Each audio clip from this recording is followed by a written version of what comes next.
Happy new year to you all అని చెప్తూ సహకుటుంబానాం సినిమాని మీకు చూపించడం జరిగింది.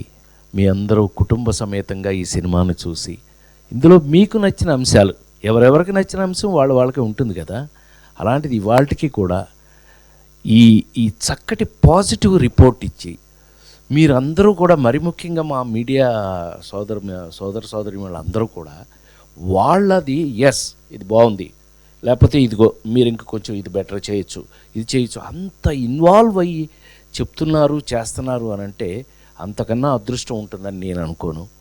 డెఫినెట్గా ఈ రోజున 2026 నూతన సంవత్సరం ప్రారంభం ఈ సినిమాతో అవ్వడం, ఈ సినిమాకి ఇంత పాజిటివ్ టాక్ రావడం, అది నిజంగా అదృష్టంగా భావిస్తూ ఇంతకన్నా కోరుకునేది ఏముంటుంది. ఇంకా ఎన్ని సంవత్సరాలు నేను పనిచేసినా, నేను వెళ్ళిపోయినా, బట్ కావాల్సింది ఇదే, మనం చేసిన పనిని గుర్తింపు. ఇవాళ సహకుటుంబానం సినిమాకి ఆ గుర్తింపు రావడం కన్నా నా పొట్టి వాళ్ళం కోరుకునేది ఇంకేముండదు.